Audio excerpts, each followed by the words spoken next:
கொள்கை வழி இல்லை, சித்தாந்த ரீதியில் போராடி அதனால சுட்டான் அப்ரஹாம் லிங்கன் கென்னடி. ட்ரம்ப் ரிப்பப்ளிகன்ல இருந்தாலும் கூட அவரு ஒரு நாட் டிசேபிள் எலிமெண்ட். இந்தியாவுக்கு லாபமா இருக்கிறதுக்கான வாய்ப்பு யார் வந்தா இருக்கும், யார் வந்தாலுமே நடக்கும். இல்ல மோடினா ட்ரம்ப் க்ளோஸ், அவருக்கு ரொம்ப ஃப்ரெண்டு. Modi choice Trump.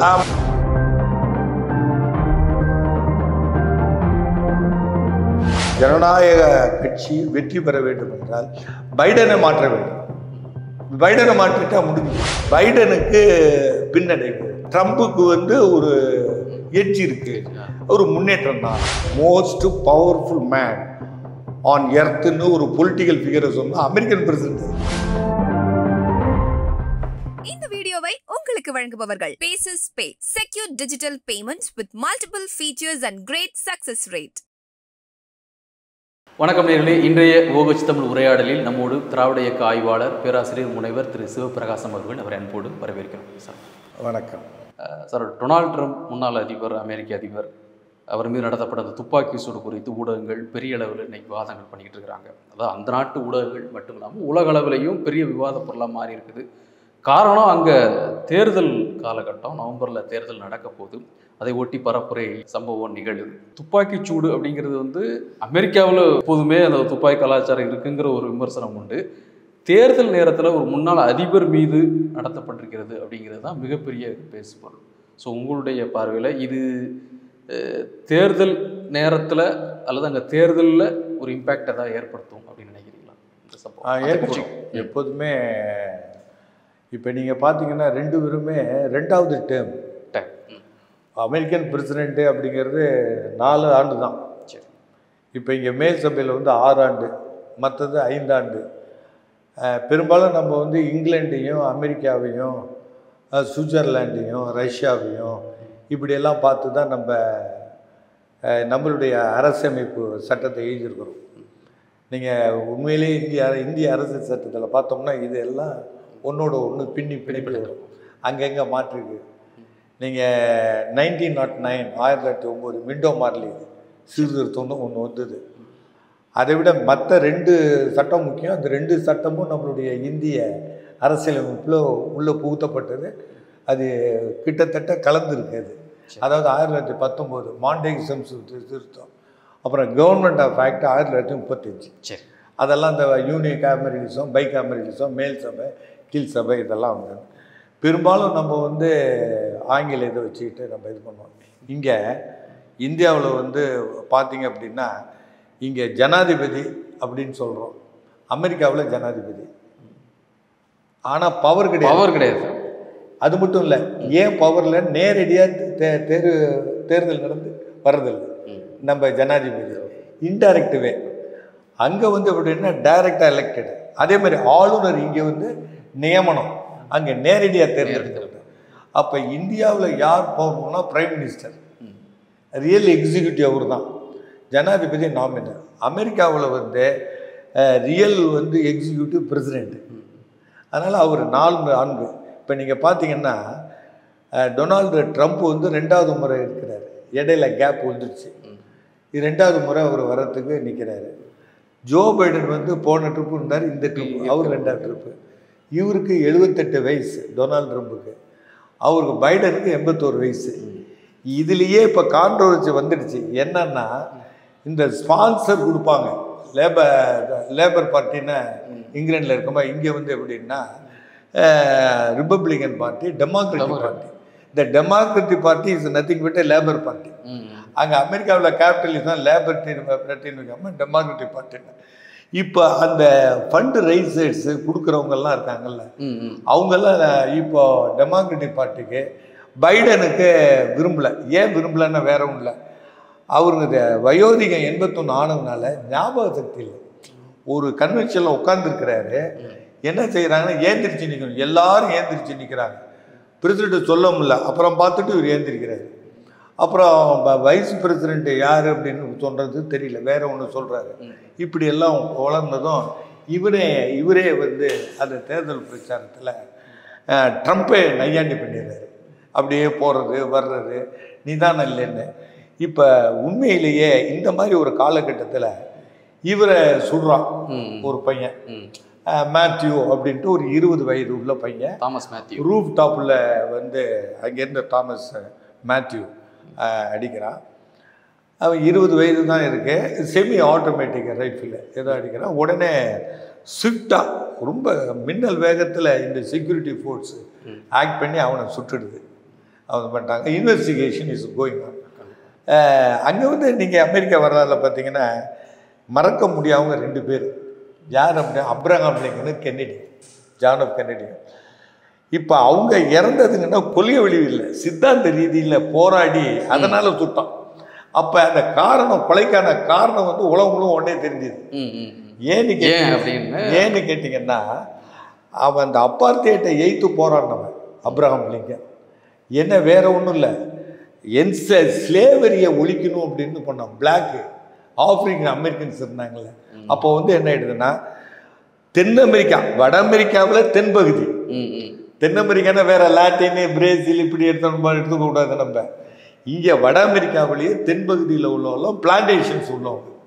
அவெல்லாம் என்ன நினைச்சிட்டான்னா ஆயிரக்கணக்கான 5000 ஏக்கர், 10,000 ஏக்கர், 20,000 ஏக்கர் அவங்க குதிரையில் போய் பார்க்குறது, ஹெலிகாப்டரில் போய் அவ்வளோ இருக்கும் போது இந்த பண்ணை ஆள்கள்னு நம்ம சந்தேகமானோம் சொல்லுவோம். அந்த மாதிரி வைத்திருக்க வேண்டிய அவசியம். துப்பாக்கி சூடு நடந்துச்சு அப்படின்னு சொன்னால் அதுக்கான அந்த காரணம் வந்து தெளிவாக தெரிஞ்சிச்சு. அதான் ரீசன். இதோட நான் லிங்க் பண்ணுறதுக்காக இதை சொல்ல வர்றேன். புரியுது. சரி, இவர் வந்து அந்த ஆப்பிரிக்க அமெரிக்கன்ஸரை சமமாக நடத்தலை. ஏன்னு கேட்டீங்க, அங்கே கான்ஸ்டியூஷனில் என்ன சொன்னால் மென் ஆர் ஈக்குவலி கிரியேட்டடுன்னு இருக்கு. அமெரிக்கன் கான்ஸ்டியூஷனில் ஜெஃபர்சன்லாம் எழுதும் போது என்னன்னா ஆல் ஆர் ஈக்குவலி கிரியேட்டட். அப்போ சமமாக படைக்கப்பட்டவர்கள் மனிதர்கள் அப்படின்னு சொன்னது முரண்பாடாக இருக்கு. அப்போ கருப்பர்கள், வெள்ளையர்கள், மஞ்சர்கள் இப்படின்னு.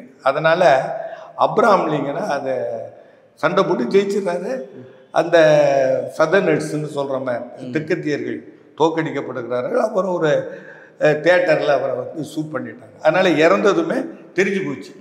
இது ஆக்சுவலாக இந்த கருப்பர்களை எதிர்க்கின்ற வெள்ளையர்கள் ஒயிட்டு சூப்பரமெசி, ஒயிட் மேன் சூப்பரமெசினால் அவர் கொலை செய்யப்பட்டாங்க. அதேமாதிரி கென்னடி எடுத்துக்கிட்டீங்க அப்படின்னா ஸ்கூலில் வந்து தனித்தனியாக இருக்கிறது அலோவ் பண்ணாமல் இருந்ததெல்லாம் அவர் என்னென்ன ஃபெடரல் ஃபோர்ஸை வச்சு போய் அவங்க கேபிட்டல் ஹில்லு அப்படிங்கிறத வந்து செய்கிறார். அப்போ இந்த மாதிரி வரும்போது 2 உலகம் தெரிஞ்சது. அப்புறம் ரொனால்டு ரீகன், ஆனால் அவர் தப்பிச்சிட்டார். அவரும் இந்த மாதிரிலாம் இருக்கு. நீங்கள் பேசும்போதே ஒரு கருத்தை நீங்கள் சொன்னீங்க முக்கியமானது. அங்கே கன் கல்ச்சருக்கு ரொம்ப சாதாரணம். ஏன்னு கேட்டிங்கன்னா 7 கண்டத்தில் அது ஒரு கண்டம். அது அமெரிக்கா, நார்த் அமெரிக்காங்கிறது இப்போ உலகத்தில் எத்தனை கண்டம் இருக்குது அப்படின்னா 7 கண்டம். அதில் வட அமெரிக்கா தனியாக ஒரு கண்டம். அப்போ ஆசிய கண்டம், ஆப்பிரிக்க கண்டம் அப்படியெல்லாம் சொல்லும்போது இந்த கண்டத்தில் என்னென்னா அவ்வளையும் கட்டுப்பிடித்தணும். எல்லாம் போலீஸ் கொடுத்துக்கிட்டு ஆர்மி வச்சுக்க முடியாது. அப்போ கன்று கொடுக்குறான். ஏன்னா அவங்கள பாதுகாத்துக்கணும்னு சொல்லி. ரோடு வசதி கிடையாது, இப்போ ஈஸியாக அக்சஸ் பண்ண முடியாது. இப்போ உள்ள மாதிரி ஃப்ளைட் எல்லாம் ஒன்றும் போக முடியாது. இப்படிலாம் இருக்கும்போது அவங்க தன்னை காப்பாற்றிக்கணும் கொண்டான். அது இப்போ என்ன ஆயிடுச்சு, பொது இடத்துல ஸ்கூலில் சொல்கிறது கண்டபடி ஒரு மென்டலி டிரேஞ்சு, ஒரு பைத்தியகாரத்தனமாலாம் நடக்க ஆயிடுச்சு. இப்போ வந்து அவரை சுடக்கூடாது, அவங்களுக்கு வந்து அனுமதி கொடுக்கக்கூடாது அப்படின்னு தீர்ப்பு சொல்ல முடியல ஃபெடரல் கோர்ட்டில். இப்போ என்ன ஆயிடுச்சு, இப்போ சாட்டர்டே அன்னைக்கு இவரை சுட்டுவிட்டாங்க. சுட்டா வந்து ரொம்ப டெத்துன்னே போடுறான் சில இடத்துல. ஏன்னா உயிர் தப்புனாருங்கிற அளவுக்கு, அந்த அளவுக்கு ஆல்மோஸ்ட் அவருக்கு கொஞ்சோன்னா சென்டிமீட்டர்ஸுங்கிறான், ஃபியூ சென்டிமீட்டர்ஸ். அது வந்து காதில், வலது காதில் அப்படி மேலே சரக்கு அப்படி போயிடுது. அப்புறம் போன பிறகு அந்த முதல்ல கிள்ளி விட்டாவே, ஒரு பருவ கிள்ளி விட்டாவோ ரத்தம் வரும், அதுமாரி கன்னத்தெல்லாம் ஓடுறது. ஆனால் இவர் போல்டாக இது பண்ணுறாங்க, செக்யூரிட்டி இது பண்ணாங்க, அவனை கொடுத்துட்றான். அப்புறம் இந்த ரேலியில் வந்தால ஒருத்தன் செத்துறான். அதெல்லாம் நடக்க ரொம்ப மைனர் தான். ரேலிலையும் ஒருத்தன் சுட்டு, அவன் சுட்டத்தில் ஒரு 7-8 குண்டு போட்டுறான் கடை. உங்களுக்கு உண்மையிலே பார்த்தீங்கன்னா நான் என்சிசிலலாம் இருக்கும் போது இப்போ எல்எம்ஜியெல்லாம் எனக்கு ஆப்ரேட் பண்ண 303ன்னு இருக்கும். ஒவ்வொன்றும் அடிக்கணும், ட்ரிகரை ப்ரெஸ் பண்ணணும். இந்த எல்எம்ஜி லைட் மிஷின் கன்னில் இருக்க அப்படி ட்ரிகர் அப்படி ப்ரெஸ் பண்ணால் 250 குண்டு போய்டும் ஒரு செகண்டில். இப்படிங்கிறதுக்குள்ளே ஓடும்.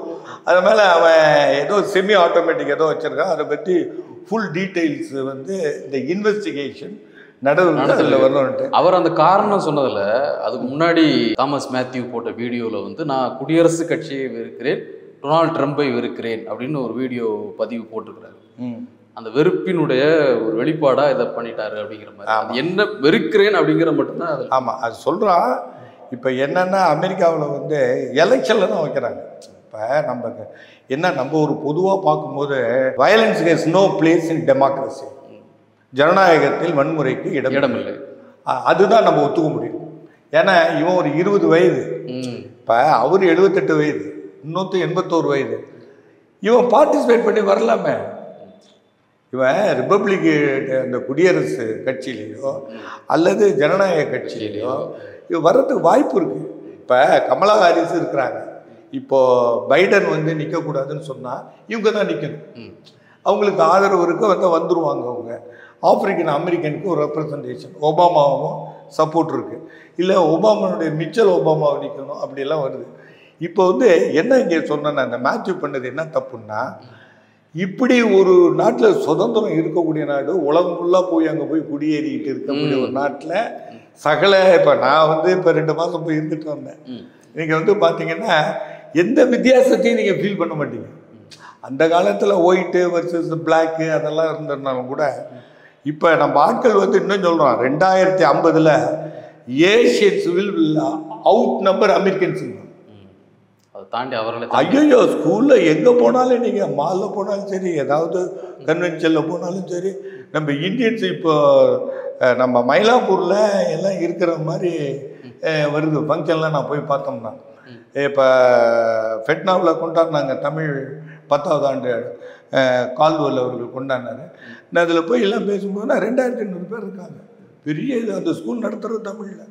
திருவாரூர் சேர்ந்த தமிழ் மணின்னு அங்கே இருக்கிறாரு பிரின்ஸ்பலாக. நீங்கள் இதெல்லாம் எனக்கு வந்து காண்பது கனவா அல்லது நினவா அப்படின்னு இதில் இப்போ சொல்கிற மாதிரி எனக்கு தோணுது. சிவாஜி கணேசன் சொல்கிற மாதிரி, நவராத்திரியில் சொல்கிற மாதிரி எனக்கு என்னென்ன அப்படின்னா, இந்த மேத்யூ பண்ணினதுங்கிறது கண்டம் பண்ண வேண்டியது. உலகம் முழுவதுமே இப்போ நம்ம இங்கேயே நடந்துடுச்சு. ஆம்ஸ்ட்ராங்கை கொலை பண்ணிட்டாங்க. நம்ம வந்து ஒரு பொலிட்டிக்கலாக அவர் வந்து ஒரு அரசியல்வாதி கொட்டுட்டாங்க. ஏதோ இங்கே தமிழ்நாட்டில் ஒரு இப்போ சமீபத்தில் நடந்த இந்த நிகழ்ச்சியில் நமக்கு லோக்கல் பாலிட்டிக்ஸில் சொன்னோம் அப்படின்னா, ஆற்காடு சுரேஷ் சொன்னதுக்கு பதில் சொன்னாங்க. இதெல்லாம் எது உண்மை பொய் நமக்கு தெரியாது. இது ரைவல்ரி, கேங் ரைவல்ரி. அரசியல்வாதிகளுக்கிடையே கேங் இருப்பாங்க. இந்த கேங்கு இருக்கிறது அரசியல்வாதிகளால் இருக்கிறது தான்.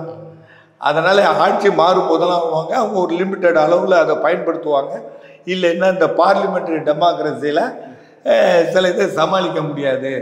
இதில் சட்ட ரீதியாகவும் சட்ட ரீதி இல்லாமையும் எல்லாம் இருக்கும்.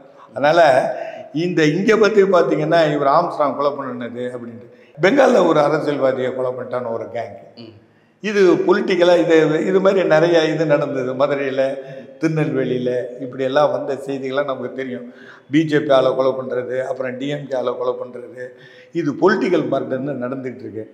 ஆனால் பெரும் பதவிக்கு பிரசிடண்ட் போல வரும்போது அது வந்து என்ன ஆயிடுது, உலக கவனத்தை இழுக்கு. அப்படி வரும்போது என்ன ஆயிடுச்சுன்னா, இவருக்கு இப்போ நீங்கள் கேட்டீங்க இது சாதகமாக பாதகமாக, இதை ஒரு ஆள் சொல்லிடுறோம், பொலிட்டிக்கல் அனலிஸ்ட் ஆய்வாளர் என்ன சொன்னார்னா, இது பைடனுக்கு பின்னடைவு. ஆமாம், ட்ரம்புக்கு வந்து ஒரு எட்ஜ் இருக்கு, ஒரு முன்னேற்றம் தான். இது வந்து ஒரு சிம்பத்தி ஃபேக்டர் வரும் அப்படிங்கிற ஒரு எம்ஜிஆரை நீங்கள் பார்த்தீங்கன்னா 1967 குண்டடிப்பட்டப்போ என்ன ஆயிடுச்சு, அது ஒரு இம்மீடியட் ரீசன் பாங்க. 67 டிஎம்கே அண்ணாலாம் இருந்து எல்லா கலைஞர்லேருந்து கட்சியை வளர்த்துருந்தாலும் கூட அந்த 67 வந்ததுக்கு பொருளாதார காரணம், விலைவாசி, இது பக்தவச்சல் வந்து ஆண்டி கிண்டி எல்லாம் சேர்ந்து வந்தாலும் அந்த 67 எம்ஜிஆர் குண்டடிப்பட்டதுங்கிறது டப்புன்னு ஒரு உணர்ச்சியை மேலே இந்த வரியாக கொண்டு போய் ஆட்சி கட்டில் போய் சூறாவளியாக சுனாமியாக திமுக வைக்குது அப்படின்னு சொன்னாங்க. அந்த மாதிரி இது இருக்கணும். ஆனால் அந்த அளவுக்கு இல்லை. ஏன்னா இது உடனே ஒரு எழுந்துச்சுன்னா போயிடுறாரு, ஆஸ்பத்திரியில் போகிறாரு, உடனே டிஸ்சார்ஜ் ஆகிடுது, போல்டாக எல்லாம் இருக்கிறாரு. ஆனால் இதை வந்து நம்ம வந்து இங்கிலாண்டில் ஒரு இன்சிடென்ட் நான் சொல்கிறேன். இங்கிலாண்டில் என்ன இன்சிடென்ட் அப்படின்னு சொன்னீங்கன்னா, வின்ஸ்டன் சர்ச்சில் செகண்ட் வேர்ல்டு வாரில் செகண்ட் வேர்ல்டு வார் வந்து முதல் உலக யுத்தம் வந்து 1914 18, ரெண்டாவது வந்து 1939 47 நடக்குது. அப்போ வார் கேபினெட்டில் பிரைம் மினிஸ்டராக வின்ஸ்டன் சர்ச்சில் வைக்கிறார். திரும்ப வார் முடிஞ்ச பிறகு உலகத்தையே காப்பாற்றினவர் வின்ஸ்டன் சர்ச்சில். அமெரிக்கா, இங்கிலாந்து இதெல்லாம் ரூஸ்வெல்ட்டு, ஸ்டாலின்லாம் இருந்தப்ப இவர் தான் இருந்து நடத்துகிறாரு. ஹிட்லரை தோக்கிறதுக்கு முக்கியமான காரணம். அப்படி இருந்தாலும் கூட திரும்பி எலெக்ஷன் நிற்கும் போது இவர் கன்சர்வேட்டிவ் பார்ட்டி தோத்துறாரு, லேபர் பார்ட்டியில் ஆட்லி ஜெயிக்கிறார். இதை நீங்கள் எப்படி எக்ஸ்பிளைன் பண்ணுவீங்க? மாபெரும் சாதனை. அவருக்கு நோபல் பரிசெல்லாம் பேர் கொடுக்குறாங்க, மேன் ஆஃப் லிட்ரேச்சர்னு. வாருக்கு இதெல்லாம் இல்லை, அவர் வந்து இலக்கியவாதி அப்படின்னு ஒன்று நோபல் பரிசு கொடுத்தாங்க. சேம்பர்லைனே என்ன பண்ணுறாருன்னா, நான் பிரைம் மினிஸ்டராக இப்போ இருக்கிறதுக்கு சரியாக வராது, இந்த போர்க்கால அமைச்சரவைக்கு தலைமை தாங்கக்கூடிய தகுதி வின்ஸ்டன் சர்ச்சில் கொண்டு விட்றாரு. அப்படி யோகோபித்து இங்கிலாந்து மக்கள் எல்லாமே யுனைடெட் கிங்டம் இருந்து அவரை பிரைம் மினிஸ்டராக வச்ச பிறகு முடிஞ்ச பிறகு அந்த பீரியடு முடியுது நின்னா ஆட்லி ஜெயிக்கிறாரு, லேபர் பார்ட்டி ஜெயிக்குது, கன்சர்வேட்டிவ் பார்ட்டி தோற்றது. இப்போது ரிஷி சுனக்கு வந்து அவர் Conservative party, Labour party Starmer ஜெயிக்கிறாரு. அப்போ அதனால் என்ன தெரியுமா, இங்கே நம்ம ஒரு சாதாரண ஏஷியன் சென்டிமெண்ட்ஸ் அதில் இவங்க சொல்கிறான், ஒன்று அடிப்பட்ட ரத்தம் வந்தோன்னா அதெல்லாம் அவங்க பார்க்க மாட்டானோ. அவன் துப்பாக்கியை வச்சுட்டு சுடுறவனும் போகிறோம். அந்த மாதிரி உள்ளவன் தான் காம்பரன்ஸ் பண்ணாமல் ஒரு சயின்டிஃபிக்காக ரோபோவாக இருக்கிற சொசைட்டினா வெஸ்டர்ன் சொசைட்டி. உணர்ச்சிக்கெல்லாம் இடம் கொடுக்க மாட்டான். அவன் டிட்டர்மின் பண்ண செய்தது தான்பான். இப்போ சதாம் ஹுசேனை பண்ணும்போது கடைசியில் அவன் இது பண்ணது தலை தனியாக போய் விழுவுது. அதுக்கு முன்னாடி வந்து அவன் வந்து ஸ்ட்ராங்காகவே இருக்கிறான். நான் வந்து கடைசி வரலும் நான் வந்து ராஜா தான், நான் வந்து தலைகர்த்தா தான் அப்படிங்க. அது மாதிரி வெஸ்டர்ன் மைண்டுங்கிறது வேறு. ஆனால் நீங்கள் சொல்கிற இந்த பெனிஃபிட் அவருக்கு வரும் வராதுன்னு சொல்ல முடியாது. ஏன்னு கேட்டிங்கன்னா, நான் இப்போ நல்லா நினைக்கிறேன், இந்த ஜனநாயக கட்சி வெற்றி பெற வேண்டும் என்றால் பைடனை மாற்ற வேண்டும். பைடனை மாற்றிட்டா முடிஞ்சு போச்சு. இவருக்கு சிம்பத்தி இல்லை, ஏன்னா இவர் இருக்காடு கிரிமினல் இருக்காடு. ஆனால் பட் நீங்கள் சில அனலிஸ்ட் அப்படி சொல்கிறாங்கன்னு சொன்னீங்க முன்னாடி. ஆமாம் சார், அனலிஸ்ட் அதில் ஒருத்தவங்க 2 பேர் சொல்கிறாங்க, அவங்க வந்து ரிப்பப்ளிகன் பார்ட்டி மேனாக இருக்கலாம். புரியுங்களா? இந்த பையன் சுத்தவனே ரிப்பப்ளிகன் பார்ட்டின்னு எனக்கு பிடிக்கலைங்க. அது அந்த மாதிரி உண்டு. தன்னுடைய கட்சியை சார்ந்தவராக அதிபராக இருந்தாலும் கூட பிடிக்கலன்னா எதிர்நிலை எடுத்துருவாங்க. முகசாயத்தை நான் பார்க்க மாட்டேன். இந்த ஆங்கிலேயர்களும் ஆங்கிலோ அமெரிக்கன்ஸும் அவனால இங்கிலீஷ் பீப்புள் தானே, இங்கிலாண்டில் போனவங்க தான். அதனால் அவங்களுடைய சிந்தனை வேறையாக இருக்கும். ஆனால் ஒரு அனலிஸ்ட் என்ன சொன்னால், அவருக்கு வந்து ஒரு பின்னாடி நான் பைடனுக்கு ட்ரம்ப் வந்துக்கு ஒரு சிம்பத்திக்கு ஃபேக்டர் வரும் அப்படின்ட்டு. ஆனால் உலகத்தில் எல்லா தலைவரும் கண்டம் பண்ணிட்டான். நேத்தன்யாகுலேருந்து, இட்டாலியிலேருந்து, ஃப்ரான்ஸ்லேருந்து, நம்ம மோடியிலேருந்து எல்லாமே சொல்லிட்டாங்க. அதனால என்னை பொறுத்த வரைக்கும் இப்போ என்னத்துனா அமெரிக்காவுக்கு நல்லதுக்கு நான் நினைக்கிறேன். இப்போ 2 பேருமே வரக்கூடாதுன்னு என்னுடைய கருத்து. என்ன அப்படின்னா, நல்லவனா கெட்டவனா, இப்போ இவர் வந்து ரெக்கார்டு கரெக்டான கேட்டிருக்கால, இவர் ஒயிட் சூப்பர்மசி உள்ளவர். யார்? ட்ரம்ப் ரிப்பப்ளிகனில் இருந்தாலும் கூட அவர் வந்து ஒரு நாட் டிசேபிள் எலிமெண்ட். இப்போ என்ன தெரியுமா, எக்கானமிஸ்ட் அனலைஸ் பண்ணி சொல்கிறான், இவர் வந்தால் இன்ஃப்ளேஷன் இங்கே அமெரிக்காவில் ரொம்ப கடுமையாக இருக்குது, இன்னும் அதிகமாக தான் ஆகும். ட்ரம்ப் வந்தா? ஆமாம், ட்ரம்ப்பு. ஆனால் அதே நேரத்தில் ஏன்னா இவர் ஒயிட்டு சூப்பர்மெசி, இந்த கம்யூனல் இதெல்லாம் கொஞ்சம் அதிகமாக வர்றதுக்கு வாய்ப்பு உண்டு. அதனால் இவரை வந்து பிளாக்கு எதிர்ப்பு, ஒயிட்டு இதெல்லாம் சைடு பண்ணுவார் இவர் அப்படிங்கிறதுனால. இன்னொன்று, கேபிட்டல் வாஷிங்டனில் அந்த பார்லிமெண்ட்டில் உள்ளே பூந்து அடித்தவர் இவர். அடித்து 2-3 பேர் செத்தானோ போனோம், அந்த கேஸ் இருக்குது. இவர் வந்து டிக்ளேர் பண்ணிட்டானோ, இவர் வந்து கிரிமினல் தான், இது வந்து குற்றவாளி தான் திருப்பி விட்டாங்க. அதனால் அந்த ரூல் ஆஃப் லா உள்ள நாட்டுக்கு நல்லது என்னென்னா இவரை கூடாது. அப்புறம் அவரு தன்னுடைய சுயநிலையை இழந்து கொண்டே வந்து கொண்டு இருக்கின்றார். அவங்க வந்து அங்கே வந்து கமலா ஹாரிஸ் நிற்கலாம், இங்கே ரிப்பப்ளிகனில் இவர் வரதுக்கு வாய்ப்பு வந்து குறைவாக தான் நினைக்கிறேன். பத்திரிக்கையில் நம்ம எழுதுவோம் கடைசி. ஆனால் இவர் போல்டான ஆள் ட்ரம்ப்பு, ரொம்ப ரிச்சஸ்ட் மேன். ரெக்கார்டு வந்து நல்ல ரெக்கார்டு இல்லை. ஒரு பிரசிடெண்ட்டுக்குன்னா இம்பெக்கபிளாக இருக்கும். இப்போ ஒன்றும் இல்லை, கிளின்டனை உதவியாளர்கிட்ட வந்து தவறாக நடந்துக்குள்ள முயற்சிச்சாருங்கிறதுக்கே பல கேஸில் கொண்டு போயிட்டான் பில் கிளின்டனை. அவ்வளோ ஒரு சுத்தமாக பார்க்குற ஒரு நாட்டில் இவன் நீதிமன்றத்திலேயே வந்து இண்டிக்டட், இவன் குற்றவாளி, அதனால் இதை நம்ம ஏற்றுக்கொள்ள முடியாது. இவருக்கு வந்து கேண்டிடேட்டை மாற்றினாங்கன்னா ஜனநாயக கட்சி வெல்வது. அதுக்கான வாய்ப்பு இருக்குன்னு நினைக்கிறீங்களா? ஒரு 4 மாதம் இருக்கு இன்னும். ஏன்னா நவம்பர் 5 தான், இன்னும் 4 மாதம் இருக்கு. இம்மீடியட். ஏன்னா பணம் கொடுக்குறவங்களாம் அப்படியே நைஸாக பேக் ஃபுட்டில் போயிட்டுருக்கான். அது வந்து இது ஜெனரல் ஒப்பீனியனே. நீங்கள் பாருங்கள், இவர் 78 ஏதோ சமாளிக்கிறாரு ட்ரம்ப். அவர் 81 ஆயிடுச்சு. படியில் ஏறும்போதெல்லாம் முடியல அவர். இனிமேல் வந்து இது என்னங்க, மோஸ்ட் பவர்ஃபுல் மேன் ஆன் எர்த்துன்னு ஒரு பொலிட்டிக்கல் ஃபிகரை சொன்னால் அமெரிக்கன் பிரசிடென்ட். உடனே வந்து அணுகுண்டு போட்டுடலாம், வார் டிக்ளேர் பண்ணிடலாம், சமாதான கையெழுத்து போடலாம், உதவி செய்யலாம், அப்புறம் ராட்டிஃபிகேஷன் வாங்கிக்கலாம் செனட்டில்.